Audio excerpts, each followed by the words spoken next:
दिल्ली के हंसराज कॉलेज में पढ़ते थे, कश्मीर गेट ISBT। यहीं से हमने रात करीब 9 बजे की बस पकड़ी थी। वो घबराई हुई थी, पसीने से लथपथ। अनुज का मेरे पास फोन आया। यार, ये सुनकर मैं बिल्कुल शॉक में पड़ गया। मैं बाबा तांत्रिकों की बातों पर ज्यादा विश्वास नहीं करता, लेकिन मुझे विश्वास करना पड़ा। कहानी शुरू करने से पहले मैं बता देना चाहता हूँ कि मैं इस तरह की वीडियोस नहीं बनाता हूँ। ये मेरा पर्सनल हॉरर एक्सपीरियंस है जो अभी तक मेरे दिल में था, बट अब मैं आपके साथ शेयर करना चाहता हूँ। और हाँ, ये बिल्कुल रियल एक्सपीरियंस है, तो आपको तड़कता भड़कता मसाला इसमें नहीं मिलेगा। तो अब अपनी कहानी पर आते हैं। 3rd सेमेस्टर के एग्जाम खत्म होने के बाद हम बहुत खुश थे, क्योंकि पिछले कई महीनों से एग्जाम हमारे सिर पर बोझ बनकर खड़ा था। बट अब हम फ्री थे, तो हम क्या कर सकते थे, यही आपस में सोचने लगे। हमारा 5 लोगों का एक ग्रुप था, जिसमें मैं, अनुज, दिव्यांशु, साक्षी और सिमरन थे। इसमें सिमरन और अनुज दोनों भाई बहन थे, सगे नहीं, चाचा ताऊ के। तो साक्षी ने कहा, कुछ स्किल सीखते हैं। दिव्यांशु उसका मजाक उड़ाते हुए बोला, इन पढ़ाकुओं की पढ़ाई कभी खत्म नहीं होगी। अभी तो एग्जाम खत्म हुए और तूने फिर पढ़ाई की बात शुरू कर दी, तो तू ही बता दे क्या करें। दिव्यांशु, चलो घूमने चलते हैं। और उसका ये प्लान सबको पसंद भी आया, बट कहां पर ये डिसाइड नहीं था। मनाली चलते हैं, सिमरन ने कहा, क्योंकि सिमरन के कुछ रिलेटिव वहां घूमने गए थे और उन्होंने वहां की बहुत तारीफ की थी। वैसे सिमरन वहां कभी नहीं गई थी, वो भी पहली बार ही जाने वाली थी। थोड़ी और डिटेल बता दूं कि हम दिल्ली के हंसराज कॉलेज में पढ़ते थे। दिल्ली में एक जगह है, कश्मीर गेट ISBT। यहीं से हमने रात करीब 9 बजे की बस पकड़ी थी और उसने हमें सुबह 7 बजे मनाली पहुंचा दिया। बस से निकलकर जब हमने सामने देखा तो बड़ी बड़ी पहाड़ और प्रकृति इतनी सुंदर लग रही थी, मैं उसको बयां ही नहीं कर सकता। लेकिन हमारी एक गलती ये थी कि हम बिना ज्यादा सर्च किए सीधा मनाली पहुंच गए थे।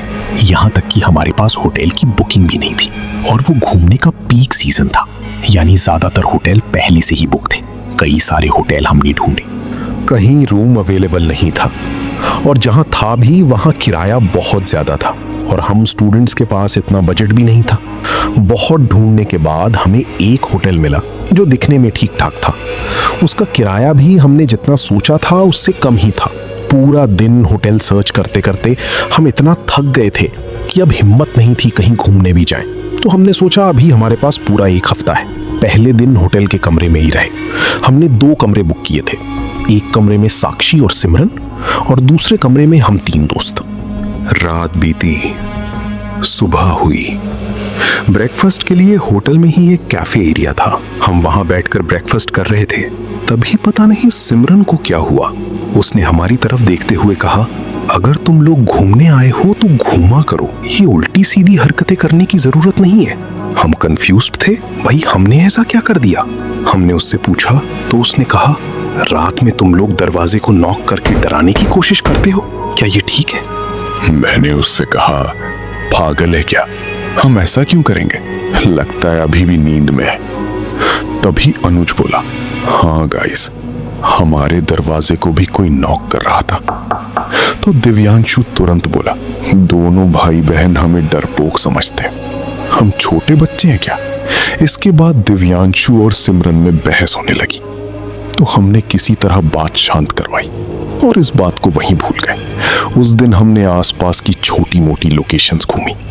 तकरीबन रात 8 बजे हम होटल लौटे, डिनर किया, थोड़ी मौज मस्ती की और अपने अपने कमरे में सोने चले गए। रात करीब 2 बजे अनुज ने मुझे उठाया, देख कोई हमारा गेट नॉक कर रहा है। हाँ भाई, कोई कर तो रहा था। तो मैंने दिव्यांशु को उठाया और बताया। उठती ही वो बोला, देखा इसकी बहन की हरकतें फिर चालू हो गई। वो भाग कर गया और तुरंत गेट खोल दिया, बट वहां पर कोई नहीं था। देखा, भाग गई ना, दिव्यांशु बोला।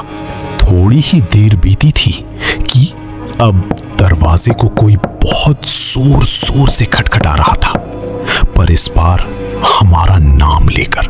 ध्यान से सुना तो ये आवाज साक्षी की थी। हमने तुरंत दरवाजा खोला। वो घबराई हुई थी, पसीने से लथपथ। बस सिमरन सिमरन नाम बोल रही थी। कुछ समझ नहीं आ रहा था, वो बता ही नहीं पा रही थी कि हुआ क्या है। सिमरन का नाम सुनते ही अनुज दौड़कर उसके कमरे में गया और हम भी उसके पीछे पीछे।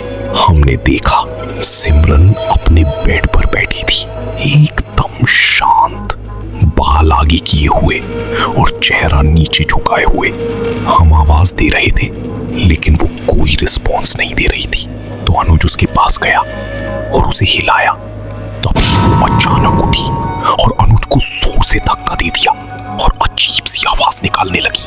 आवाज इतनी तेज थी कि होटल का स्टाफ और बाकी लोग भी इकट्ठा हो गए। मुझे लग रहा था कि ये लोग हमसे पूछेंगे क्या हुआ, मगर हम क्या जवाब देंगे।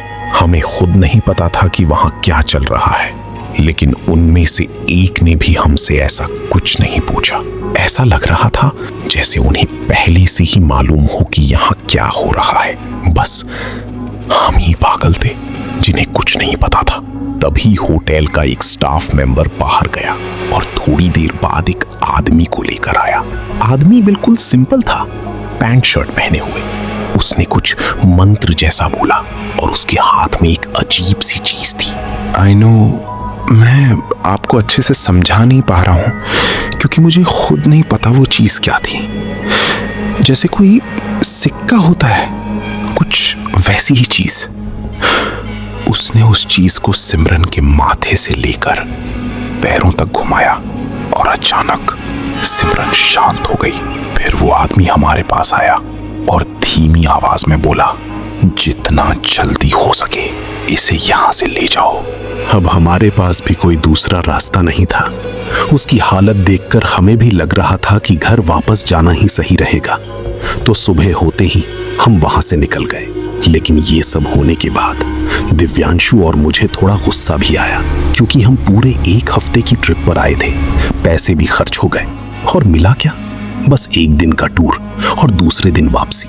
इसी बात पर हम थोड़े सिमरन से नाराज हो गए और गुस्से में उसे बहुत कुछ कह दिया, लेकिन उसका कोई रिस्पॉन्स नहीं था। हमें लगा शायद वो हमसे नाराज है, तो हमने भी ज्यादा ध्यान नहीं दिया। पूरे रास्ते वो शांत रही, उसने किसी से एक शब्द तक नहीं बोला। फिर हम सब अपने अपने घर पहुंच गए। करीब 2 दिन बाद अनुज का मेरे पास फोन आया। उसने कहा, सिमरन को कुछ हो गया है। मैंने मजाक में कहा, हाँ फिर भूत चढ़ गया होगा, 2-4 लगा ठीक हो जाएगी। लेकिन अनुज बिल्कुल सीरियस था। उसने कहा, एक बार घर आकर देख तो सही। उसके बुलाने पर मैं उसके घर गया और जो मैंने वहां देखा वो आज तक नहीं भूल पाया। सिमरन अजीब हरकतें कर रही थी। उसकी मम्मी उसके सामने खाना रखती और 5 मिनट भी नहीं होते थे कि वो पूरा खाना खत्म कर देती। फिर बार बार और खाना मांगती। उसने अपनी बेडशीट तक फाड़ दी थी और उसके कमरे की दीवारों पर गहरे खरोंच के निशान बने हुए थे। जब मैंने अनुज से पूछा ये सब क्या है, तो उसने कहा, इसने अपने नाखूनों से दीवारें खरोंची हैं। यार, ये सुनकर मैं बिल्कुल शॉक में पड़ गया। फिर मैंने उसके नाखून देखे, वो पूरी तरह घिस चुके थे। कई नाखूनों से तो खून तक निकल रहा था। उसकी मदर ने किसी पंडित या तांत्रिक को बुलाया था। थोड़ी देर में वो भी वहां आ गया। मैं वहीं खड़ा सब देख रहा था। उसने कुछ पानी जैसा सिमरन के ऊपर छिड़का, कुछ मंत्र पढ़े और अचानक वो शांत हो गई।